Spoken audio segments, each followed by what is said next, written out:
Welcome back to True Story with John Gibson. Today's guest is the funniest man in Jiu-Jitsu, at least in my opinion, Drew Weatherhead. Drew, man, thank you so much for joining me. My pleasure. Thanks for having me on, John. Again, totally my pleasure. So, and then we're going to get into some of this stuff here, but this man here is like came into my consciousness. I was thinking about it this morning. I was like, at least 3 years ago, like I feel like every day I'm online and then boom, I'm on a lot of his content, which we'll talk to. He's a prolific meme maker, probably one of the greatest sense of humors ever. Like I love how your brain works. I can't wait to talk to you today, get to know you a little better. But maybe we'll just start there. Maybe we'll start there and then get into jiu-jitsu and your journey and stuff. But how did you, I guess, what compelled you to start creating the memes and your page because jiu-jitsu? Well, first of all, thanks for the props, for the shout out. It's strange when it comes to comedy in general because it really is a personal taste. So Yeah. some people like yourself are like, man, this is the greatest comedy ever. And some people are like, he goes too far. And other people are like, not far enough. And I think I feel like a pretty decent balance. And to be honest, it's not like I'm really trying to, it's just where I happen to land. So fortuitously seem to hit a large audience. But yeah, when I started making memes for jiu-jitsu, I had no idea it was going to be as big as it is now. That was never even the goal. It was just fun, everybody's followers and you just go ahead and do your thing and see what happens. I was a purple belt at the time when it happened, and I did it in the middle of a work shift at my welding job. And just as like this weird idea that I had, I downloaded a basic meme app. I created the logo and the name in about 3.5 seconds flat. I put no thought into it whatsoever. Wow. I had one thought in my brain. I'm like, okay, I guess this is gonna be about jiu-jitsu, obviously. Why am I doing this? Because jitsu, I guess. All right. So wow.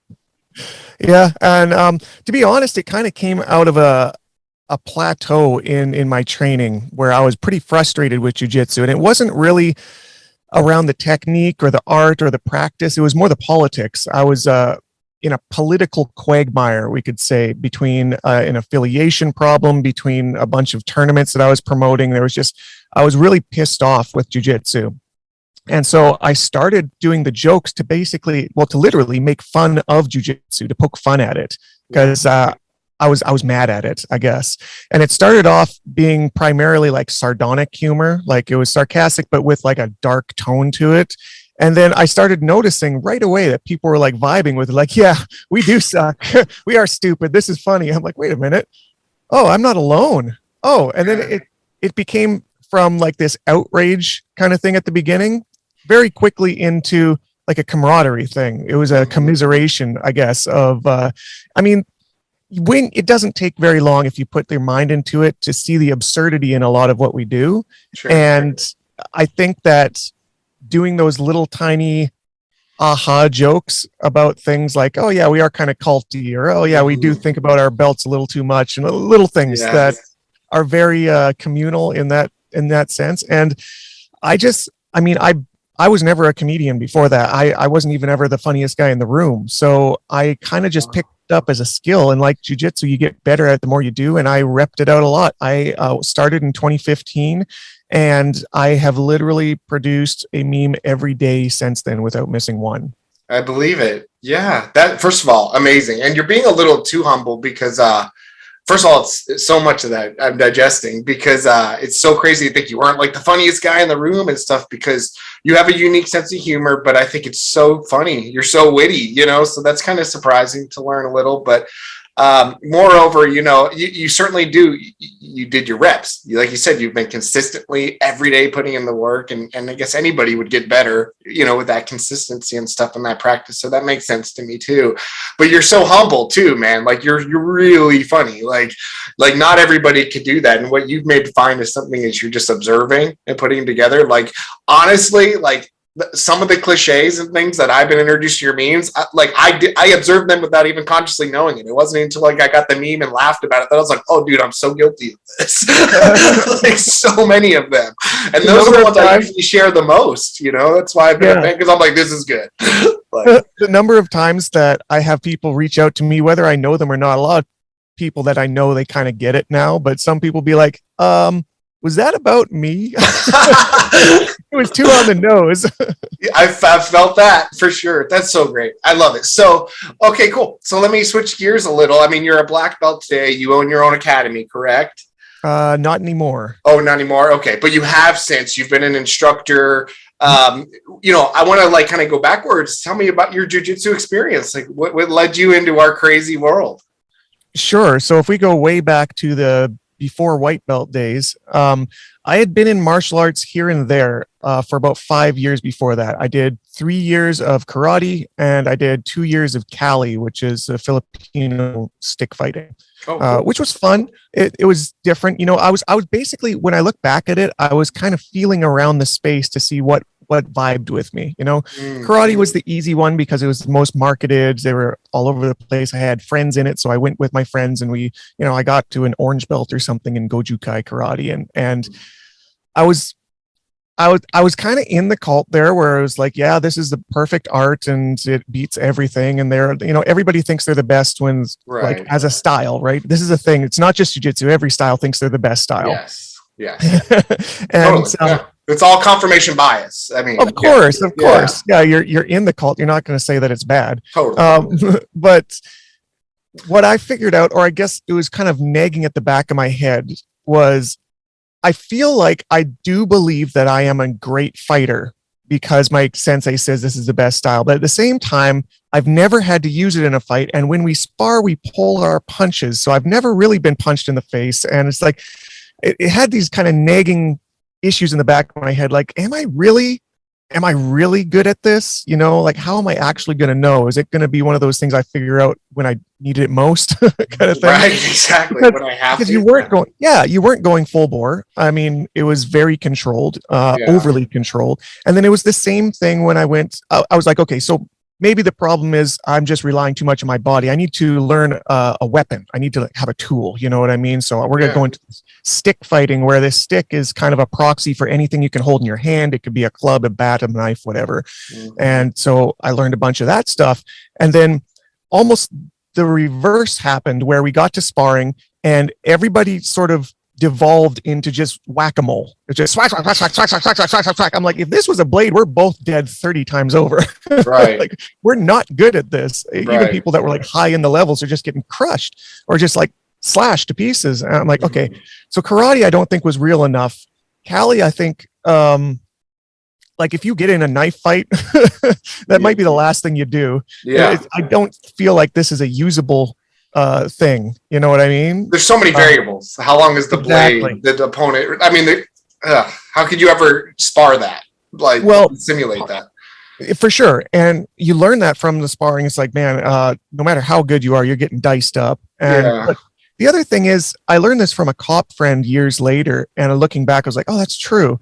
He said that statistically speaking, when a knife enters a fight, it's almost always a surprise. Usually it's a coward that comes up behind you or sticks it in your ribs when you don't think he has it, or almost always when he goes to the scene of a stabbing, the guy didn't know that there was a knife. So it's not like this, I have a knife, you have a knife, let's spar kind of thing. That totally makes sense. Wow. So you're kind of training, you're training for something you almost definitely will never have to use unless you get a time machine and go back to feudal Japan. You're probably not going to have to worry about it. Right. Yeah, no, I get it. I follow you. Yeah, I totally follow you. I mean, it's a little, and I don't want to derail you at all, but like, I was a wrestler that found BJJ, and I was so confident in my martial art too. And I always thought, hey, fights go to the ground, I'll control the guy. Until I went to my first BJJ experience and got schooled and like totally worked on the ground, like just ridiculous. And I remember thinking like, wow, I've never felt so vulnerable, maybe other than day one on wrestling, you know, like, so I remember thinking though, like I had a way overestimation of my abilities here, you know, but please go on. So then of course, the next martial art that I tripped into was Brazilian Jiu-Jitsu, and it happened by chance. I wasn't really looking for it, although at that point, since I was late in my teens, like 18, 19, I had been watching the UFC through VHS tapes that I got from a local video store. You know what I mean? Like, story. Like everybody watched Hoist Gracie do his thing. So I knew that Jiu-Jitsu was a thing. I realized that it was like a valuable martial art, but I mean, it wasn't really a thing in Alberta. Like it was Mhm. impossible to find. And I one was of my curious friends, about that. Yeah. Mhm, Like, mhm. how did you find it? And who were the people in Alberta that were like of note? Yeah. Yeah, I'll break it down for you. Yeah. When I first got the urge to do it, it was because one of my friends, I was in a band at the time, and he was the drummer, and he knew Cool. jujitsu. And when I say knew jujitsu, he had a couple Vale Tudo tapes that were all in Brazilian or Portuguese, and he had taken 3 weeks of training under a Japanese jujitsu guy. So he was our jujitsu guy in the group, right? Yeah. So he knew an armbar, he knew a triangle, and a rear naked choke, and that made him lethal in trampoline wrestling. Right. So Awesome. there was this point that at a Christmas party, I was at his house and we were downstairs kind of screwing around. I was doing Cali at the time. I'd brought these little foam bats that we used sparring in Cali, and I'm like, here, you grab one of these, I grab one of those. Let's do some sparring. And he'd never done any of this. He's like, cool, sure, I'll whack you with a stick, whatever. So we're sort of swacking back and forth, and I think he felt like it wasn't going well for him, and he shot a double on me and changed the game completely. Cheating. Yeah. Right, yeah, yeeted, it kind of turned into this strange scramble because remember, he knew something, but he didn't know a lot, and I ended up on top in his closed guard, and knowing that jujitsu was a thing, but only knowing literally one joint lock in the entire universe, which we used in Cali as a disarm, that we called a bent elbow lock, which is an Americana. All right. So I was in his closed guard, and I reached for his wrist and I pin his arm to the ground and start pulling on this bent elbow lock because I kind of know what the game is, but he doesn't realize. It's funny looking back. He doesn't realize you're not supposed to be able to get tapped with this from your closed guard. Right, He didn't extend his guard. He didn't try to fight it in the proper ways, and he tapped out. And I was immediately hooked. I'm like, hold up, wait a minute. There was no judge that told him he lost. Yeah. I didn't have to pull something. Like, it wasn't a pulled punch. This was real. He didn't want to tap. He had to tap. Oh my God, I found a martial art that you can actually force your opponent against their will to admit they lost. This is totally different. Yes. Yeah. Man, you just perfectly described that first tap. It's like, it's all of that. It's literally perfectly said. It's all of that. It's so empowering, and it's it's totally unique in and of itself, that experience, like, for sure. That's awesome, man. That's great.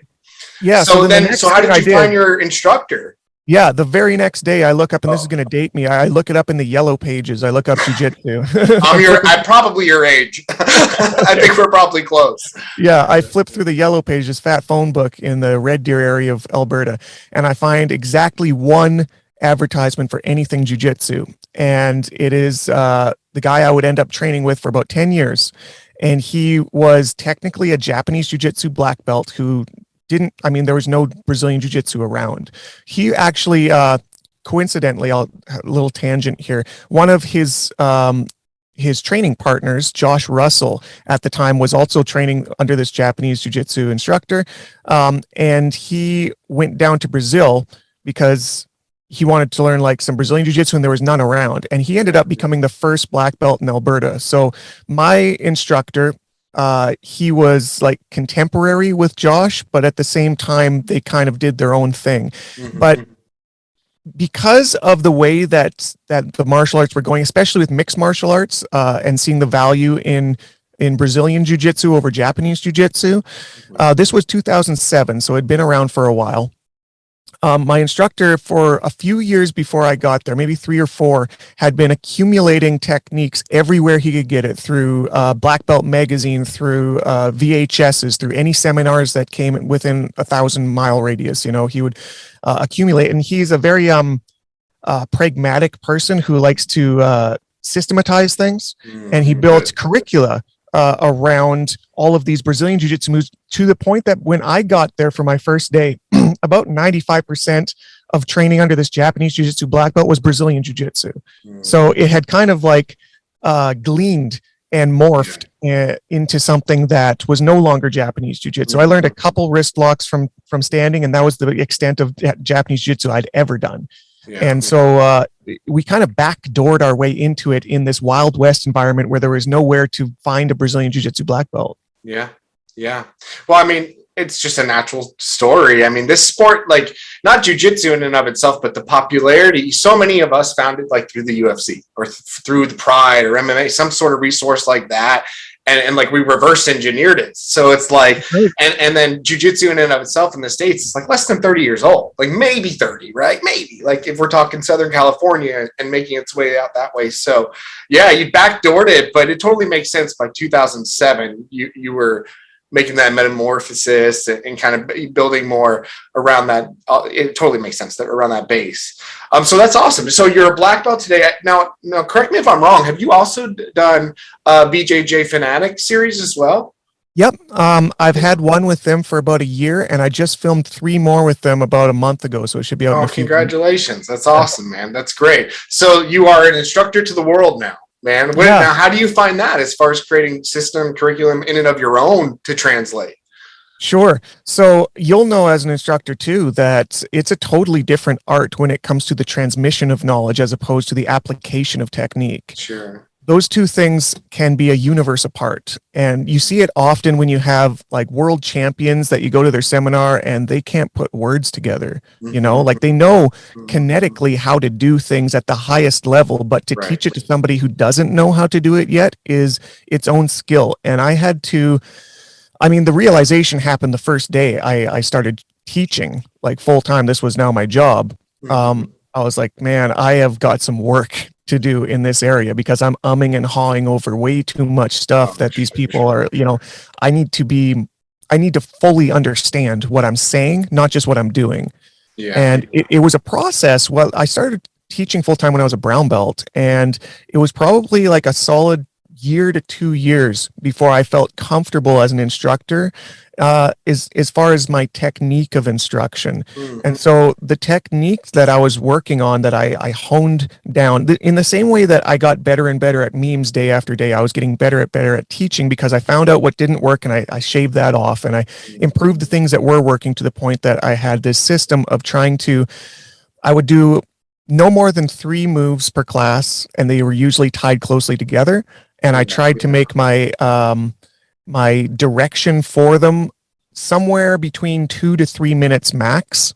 I didn't want to pontificate or give stories or long analogies that went away from what's going on. And each technique I wanted to focus on one particular important detail. So you didn't have to remember 5 details or else it didn't work. And everybody's trying to remember step 5. Did I miss step 3? I want one thing for them to focus on, very few words to make sense and then it seemed to really click with a lot of people. And that was my modality.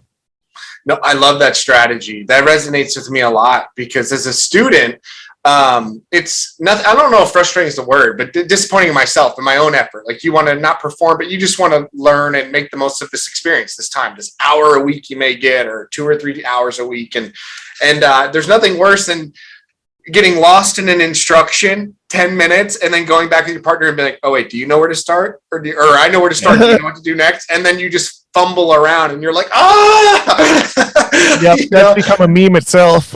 Yeah, that's a meme. And then like immediately the next thing for me is phase 2. Now the instructor's walking by and the anxiety of like, I don't know what I'm doing. It's so silly.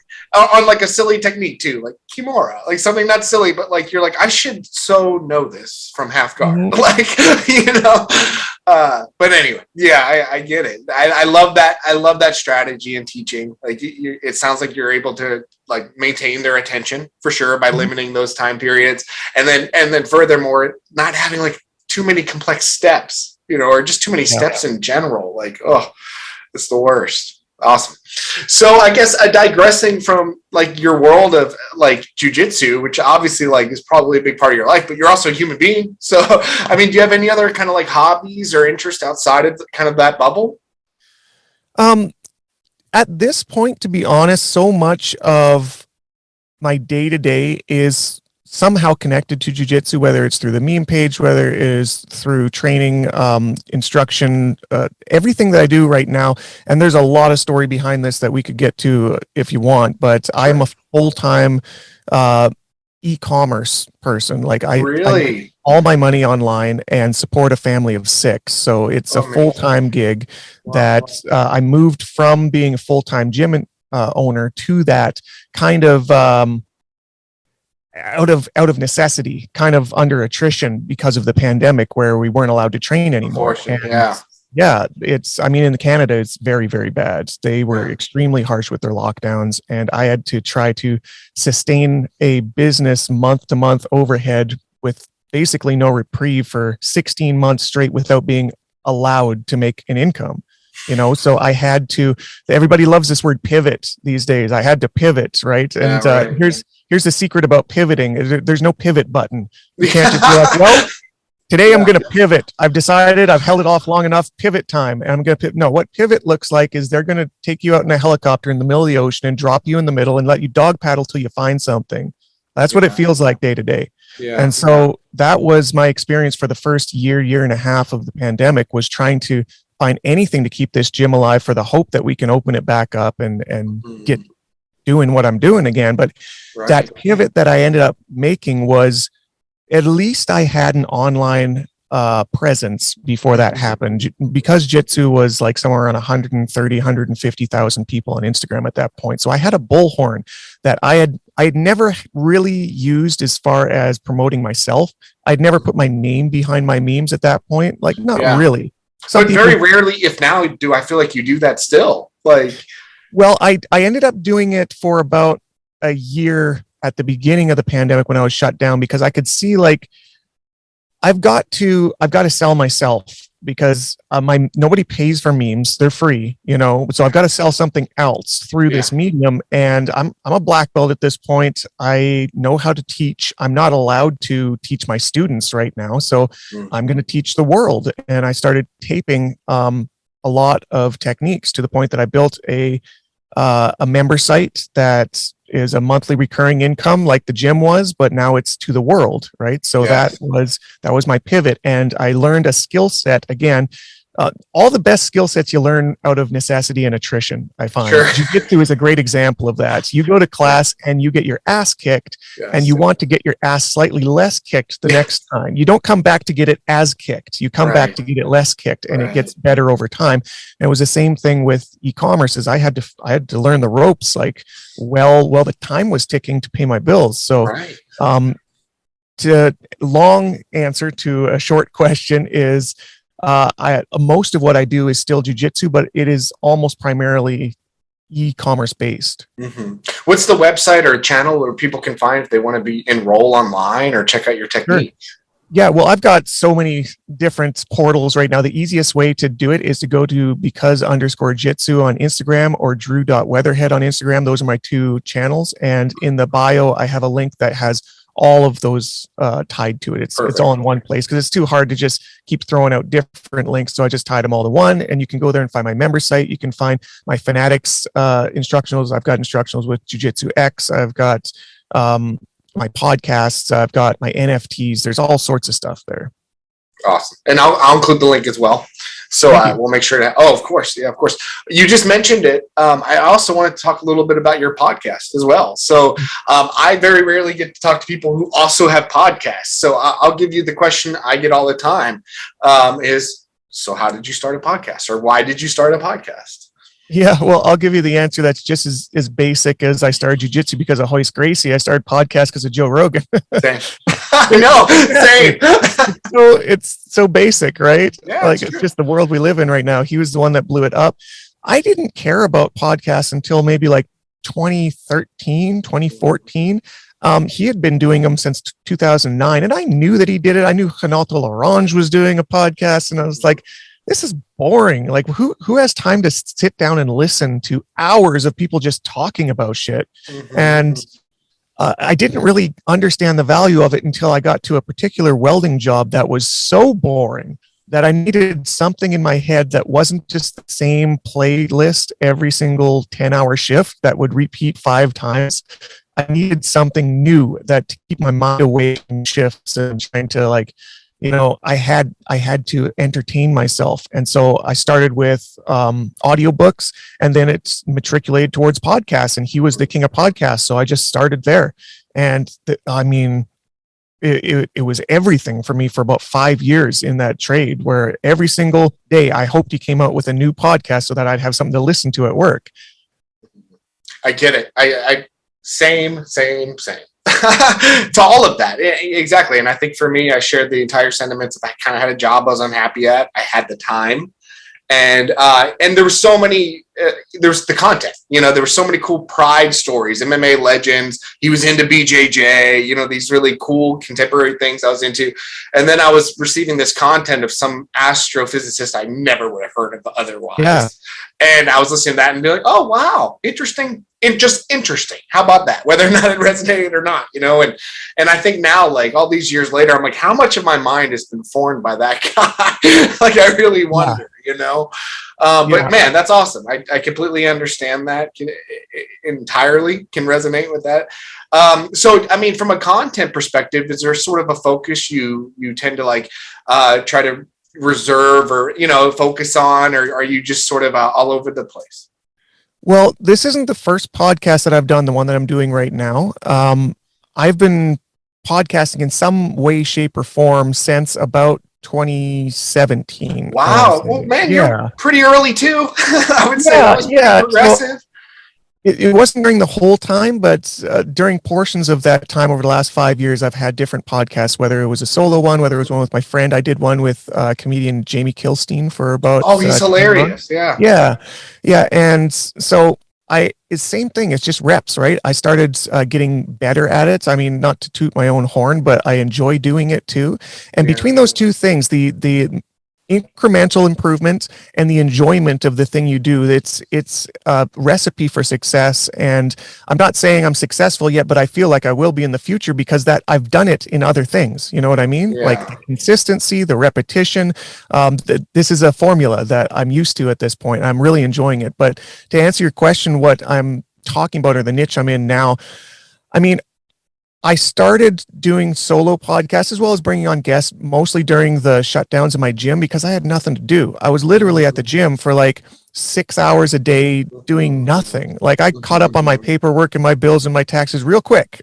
Yeah, and sure. I was just there like, okay, what am I doing? I got to do something. And between that and just not seeing people anymore, like not interacting with people, I was like, I kind of want to do a podcast just to talk to people, Yeah. And so I started the Because Jitsu podcast that was just branded off of my page and started bringing on jiu-jitsu people from all over the place. And that was fun, but it was also very narrow, I found. Like, if all I was ever talking about was jiu-jitsu, the 20th time I start bringing up arm bars is like, I mean, As much as you love it. I know. I understand. Yeah. And I wanted to talk about other things, but it felt like they were being shoehorned into a jiu-jitsu podcast where it's you know what I mean? Yeah. So I ended up making this vast change at about the middle of February this year, where I rebranded the podcast from the Because Jitsu podcast to Social Disorder. And I wanted to talk about what Drew thinks about major world topics. And whether or not I know shit about them, I'm going to talk about them. And whether or not whether or not I'm supposed to talk about them, I'm going to talk about them anyways. And there's a lot of stuff nowadays that falls into that category. And I feel like that is underrepresented right now, not just because it's dangerous to talk about some things that aren't allowed to be talked about online, but they need to because of that. You know what I mean? Yeah. No, I agree. It's a weird time in that, and I don't really, I guess, I have a channel. I'm a content provider. So I guess I have a dog in this fight. I tend to forget that, I don't know, how it is. It's like, we're just one person, but again, I feel so strongly like we're at this weird time where comedians are getting slapped at the Oscars and somebody gets canceled for a joke 10 years ago. It's just bizarre to me. And it's like, as an American, I'm not like this. I am, of course, I believe in my constitutional rights. I'm so glad to have them, but I'm not an American that's like, you're infringing against my rights. I'm not the first one to go there and ring that bell. But I do believe in like free speech, and I think like we should at least have our right to our opinion and be wrong. And you have the right to be wrong, and I have the right not to agree with you, and let's be friends and copacetic. And the world is not that right now. It's extremely judgmental. And it is. Yeah, we're polarized so far away from each other in two major camps that are just like a light year apart right now. And all we can do is just like huck insults and deveneration back and forth between them. And that's first of all, destructive to society. If you can't find common ground with your common man, if your neighbor is all of a sudden your enemy, that is an absolute recipe to crumble your entire society. And look, the US and North America in general, this Western first world experience that we're all enjoying, it doesn't have to be forever, and we can lose it if we aren't careful. It's happened before. Right. Empires and major country nations have crumbled before. We've got, go through the list. You've got the Byzantine Empire, you've got the Babylonian Empire, you've got the Roman Empire, you've got even the British Empire. I mean, it's not what it was. None of those things are what they were before. And they had points in time where they crumbled and fell to greater powers that came up. There's this repetitive cyclical thing that happens that people talk about a lot. I actually talked about this on my recent podcast about how hard times make strong men, and strong men make good times make weak men, and weak men make hard times. And I feel like, and a lot of people feel like, we're in the end of that cycle right now, where we are in good times that are producing weak men that can no longer hold up the structures that the strong man built for us to live in good times. And I feel like it's imperative right now to not wilt under pressure, to stand up to pressure. And I feel like if we can prevent ourselves from becoming weak in good times and back it up one step where we are strong men in good times, that's the sweet spot that we need to stay in. And I think that being in an area where we can't talk about the important opinions and the important topics is only weakening our society. It's becoming fragile. And I believe that being able to have a solid discourse with people who disagree with you and with ideas that may not hit you calmly is important to actually have a strong worldview and be able to battle the other worldviews out there that would love nothing more than to take down the American experience. You've got China, you've got Russia, you've got serious world powers who are actively trying to crush the society. Right, and we're doing them favors by doing it for them. Right. Yeah, I agree. And I don't know, I don't pretend to know the solutions other than like very basic suggestions, like more communication, like having that discourse, and then not having the F you at the end of it, or and it doesn't mean you have to win or sway somebody. Like, I think we need to stop approaching conversations like I'm trying to win this.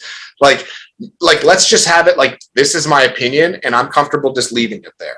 And if we could all just get better at that, I think that's progress. I don't know.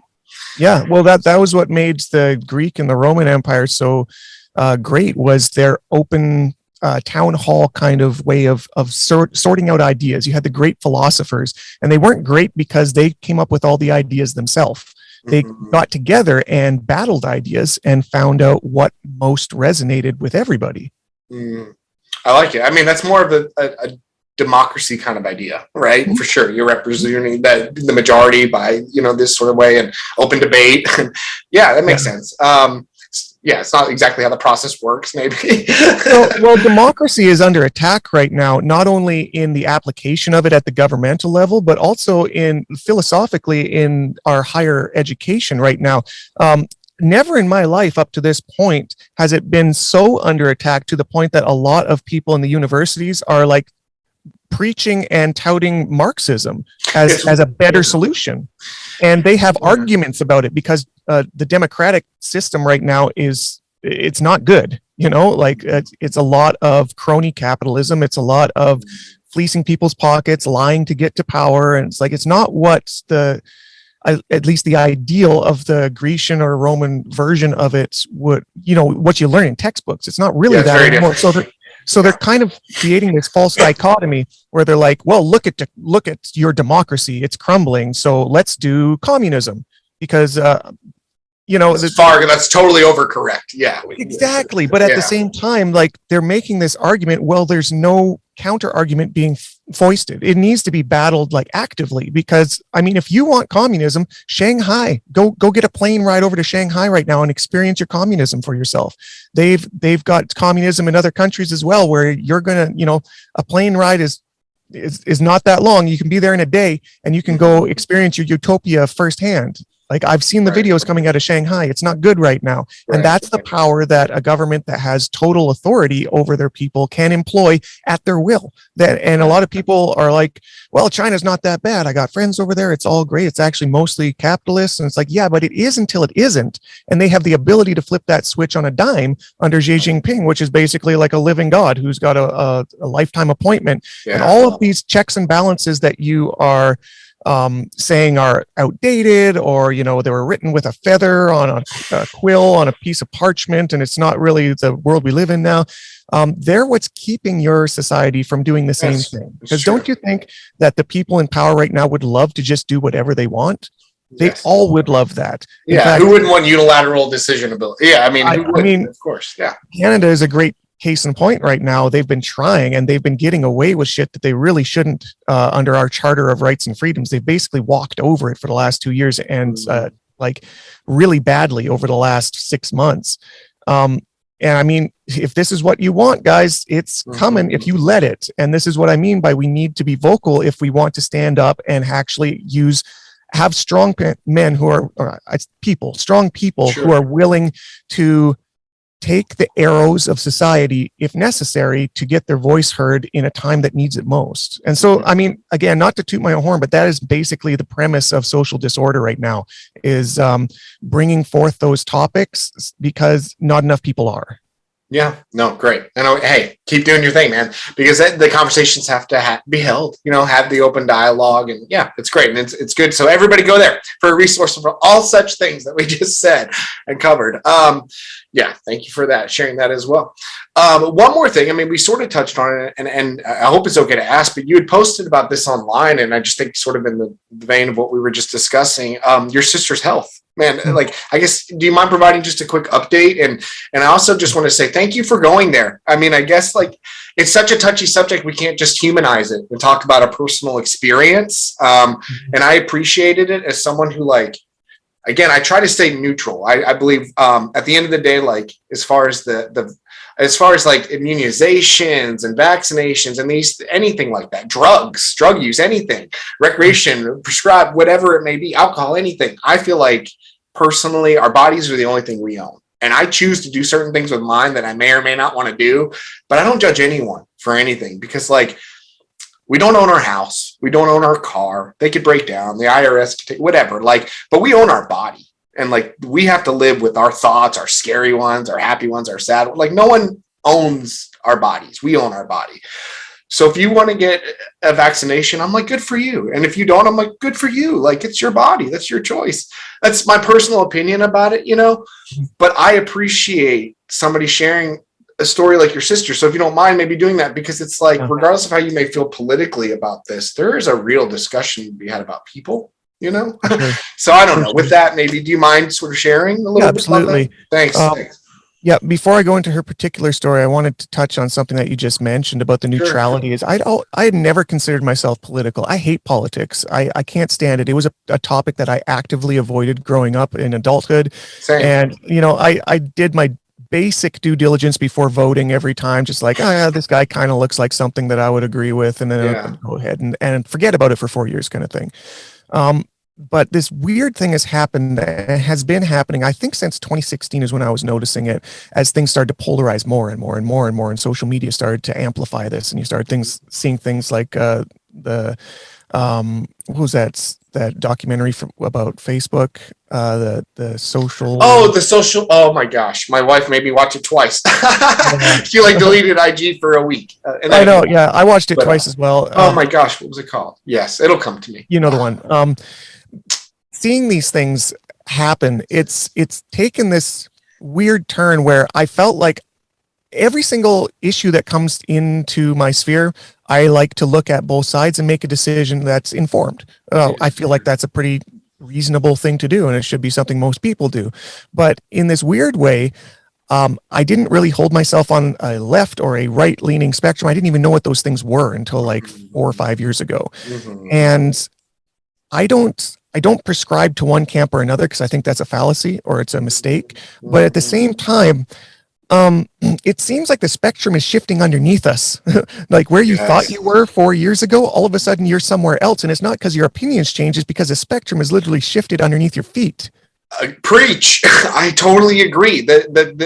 What was conservative or liberal or whatever, that they're different. The definitions have changed or whatever, and the whole spectrum in between. And I agree. Yeah. So it's almost been more difficult for people to stay neutral because like things are getting so comically bad on both It's like sides. you have to go topic per topic. Yeah. You have to be like, how do we dissect this one thing?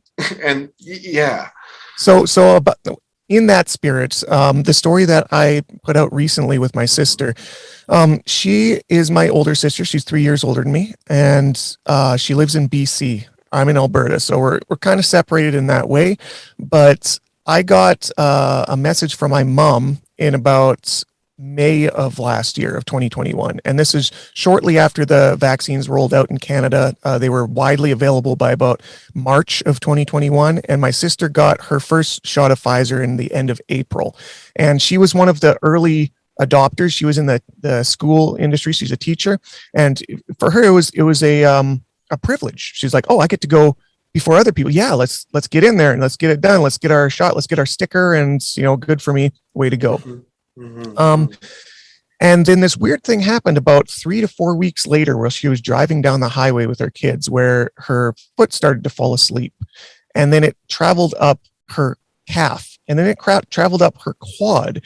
And she thought like regular stuff was happening, like your leg is falling asleep. Everybody's leg is falling asleep. But then it started happening to both legs. And she thankfully had the soundness of mind to pull over while this was happening. And within a half an hour, she was paralyzed from the hips down and couldn't move. And I mean, just the stark realization of that is terrifying enough. Yeah. The fact that she has her kids in her backseat and has to figure out what to do with them is another thing. And then she went like, I'll hit the cliff notes because the podcast speaks for itself. It's about an hour and a half of her actually saying her story. So that's where to get like the I'll link that on this one. I'll link that as for well. sure. But the basic cliff notes of this story is she incurred a vaccine injury that was a known side effect of the Pfizer shots. That was I think it's called Guillain-Barré syndrome, where you get paralyzed, and it's a neurological injury that again was known even at the time that she got it, but nobody believed her. Like the doctors didn't believe her. You don't talk about vaccine injuries around this vaccine. That's not a topic you talk about. Again, like it's this giant elephant in the room with a literally paralyzed person who just got shot 3 to 4 weeks ago. And we were early enough in the pandemic that I don't think most doctors, even in the neuro ward, understood that this is actually the timeline that this thing progresses on if you get this reaction. And it took her almost 10 months of no diagnosis, no prognosis, no drugs that are helping, minimal results from physio, and like being told over and over that she's crazy, thinking that it could possibly be a vaccine injury, and don't talk about that anymore. Doctors would shut her down whenever she would bring it up. And in fact, to the point that she brought it up too many times to one doctor and they scheduled her in for a psych exam. Unbelievable. Yeah, they thought that she was being terminally delusional. Yeah. She's like, the first question that the doctor asked is like, do you feel like everyone is out to get you? Like, and she's like, no, but I kind of feel like some people aren't talking about things. Right. But she finally came into contact, and this is fortuitous because a lot of people don't have this experience who are in her shoes. And by the way, there are a lot of people in her shoes who have lost the ability to walk. She finally came into contact with this specific neurologist who not only believed her story, but sat her down and said, Becky, when was it that this started happening after your shot? And she said it was between like 3 to 4 weeks. And the doctor kind of nodded her head and looked over to her associates. And she said to them, but kind of looking at Becky, she said, how long does it take for these symptoms to present? And both of the people in the room said 3 to 4 weeks. And she said, this is not only what has happened to you, but it's like prototypically what happens to people who have this reaction. And I can tell you that because I have 5 other people in my personal practice that have it right now. Wow. And so she's like, what do you want me to sign? What do you need me to do to validate you? Because you're absolutely right. This is what it is. And she wrote a script with her name on it that she sent away to the government to diagnose and log herself in the vaccine injury database that up to that point, nobody was willing to do for her. So that speaks volumes to this angel of a doctor who was willing to go out there, because it's, even though this is her specialty, it's still dangerous to do that publicly. There's a lot of doctors that are being deplatformed. There are people that are losing their practices, that are losing their medical licenses, that are losing their tenure at universities when it comes to questioning these things. And she was willing to put it down. But at the same time, you have to wonder how many people out there don't have that person right now and aren't being represented. And this led to the next podcast I did after that, called Me 2.0, where there's this new Me Too movement that needs to happen with people that are being silenced socially, that aren't allowed to talk about these things that they're the victim of. You know what I mean? Like the first Me Too movement had sexual victims that weren't allowed to talk about it, that they weren't believed in society. They were told, it wasn't that bad. It was what you were wearing. It was your fault. It's where you were at night. You kind of deserved it. It wasn't, all those things. And it became this upswelling in pop culture that brought forth the Me Too movement and did a lot of social good. And I feel like we're at the point where we need to start allowing and make the space available for people to voice their voice when it's like, I have lost my hearing. I have lost, there are literally 9 pages of side effects to these things. Then we're not. No, it just came out for us, or I don't know, recently. Like one of them just came out a couple weeks ago, and it was like 9 pages exactly. And I was like, and I'm vaccinated. I was like your sister, in that we have a special needs son, and he has healthcare workers come into the house. So in order to continue his therapies, we had to get vaxxed.